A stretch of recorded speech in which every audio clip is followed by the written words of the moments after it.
Kijk, kijk naar ze. Iedereen zwijgt weer. Ze zullen wel weer aan het nadenken zijn. Loekoe, loekoe, loekoe. Jappie neemt weer het woord. Die doet altijd alsof hij de baas is. Hé, vrienden. Net zoals ik zei, ik ben er altijd jaloers op geweest dat de mens boven het dier staat.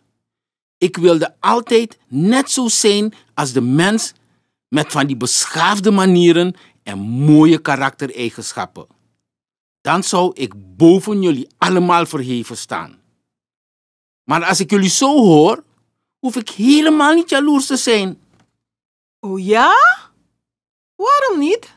Omdat nu blijkt dat ik van alle dieren het meeste op de mens lijk. Wat bedoel je? Dat zal ik je vertellen. Kijk, ik kan namelijk denken, ben egoïstisch en hou niet van delen. Dus lijk ik veel op de mens en sta daarom lekker boven jullie. Ja. Mooi niet, mijn pa. De mens heeft veel meer weg van de ezel. Dus van mij. Verklaar je nader, vriend. Wel, ik bedrieg mensen vaak met mijn piertiefie, zoals laatst nog. Ik stapte met mijn mooiste glimlach op die oude dame af en vroeg haar zogenaamd de weg. Terwijl ze aan het uitleggen was, trok ik die tas uit haar hand en rende ermee weg. Mijn kiezing. Geef het maar toe, Brada, dat ik meer op de mens lijk. Dus sta ik boven jullie. Lekker. Pff. Ach, wel nee. Als jullie dat denken, zijn jullie goed blind. De mens maakt zijn omgeving erg smerig. Kijk maar naar de straten, kreken, hun erven. Ze smijten alles maar neer. Groot en klein vuil. Ze zijn net zo smerig als ik. Dus lijk ik het meest op de mens. Hé, jullie zijn toch niet doof, hè?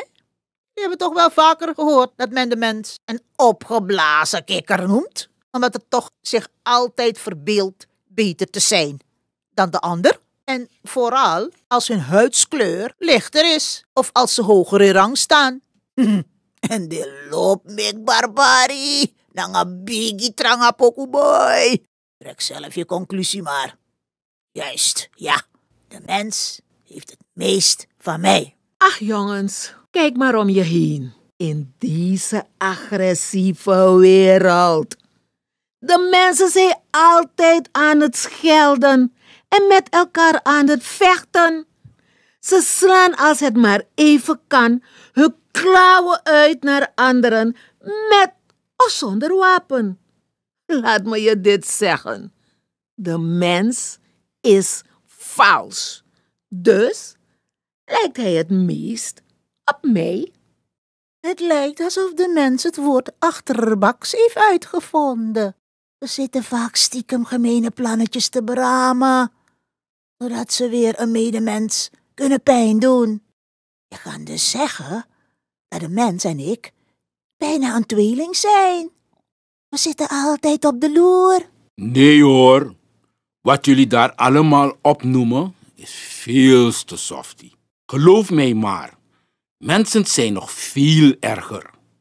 Ze zijn bloeddorstig en gemeen en lachen om de pijn die ze een ander aandoen.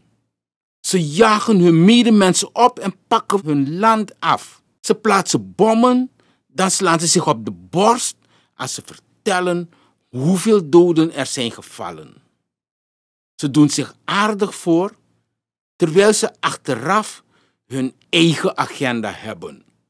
Ze gedragen zich dus als een wolf in schaapskleren. Dat zijn de eigenschappen die ik heb. Dus de mens is net als ik, dus lijkt hij het meest op mij. En ik ken het woord monogamie niet. Ik pap aan met elk mooi vrouwtje dat ik tegenkom. En soms maak ik ook nog baby's bij elk, want jullie weten dat dagu no sap asani sadekari voorbehoedsmiddel. Die vrouwtjes geloven allemaal dat ik van ze hou. En soms vechten ze nog letterlijk om mij.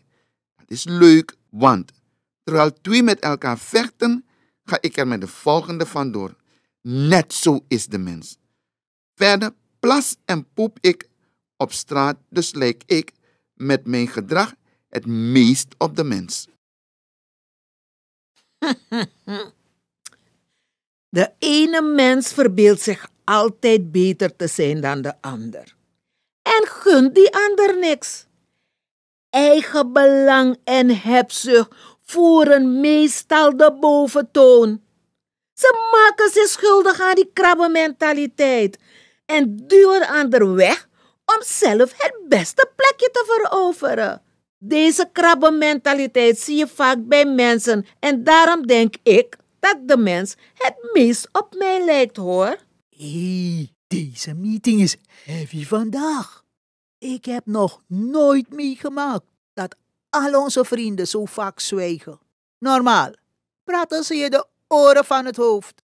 Nu ik jullie heb aangehoord, kan ik concluderen dat de mens eigenlijk een beetje van ons allen in zich heeft. Hoe bedoel je? De mens is egoïstisch en hebzuchtig, deelt niet graag, is eigenwijs en koppig. Ook is hij moddervet, maakt zijn omgeving verschrikkelijk smerig. De mens houdt van opscheppen, maakt een heleboel kabaal en houdt geen rekening met anderen. Ze breken in en beroven hun slachtoffers of ze liggen op de loer, op straat en pakken je bezit af. Ze plassen en poepen op straat, slapen op stoepen. Ze worden gauw kwaad en staan elkaar vies en vuil uit te schelden. Ze zijn niet loyaal en lopen zo over naar degene die het meeste geld heeft. Ze slijmen en bedriegen ander. Samenwerken? Dat kunnen ze niet. Monogaam kunnen ze ook niet zijn. Ze zijn egoïstisch. Het is steeds ikke, ikke, ikke. Laat de rest maar stikken. Beste vrienden, de enige conclusie die ik kan trekken is dat de mens helemaal niet boven het dier staat.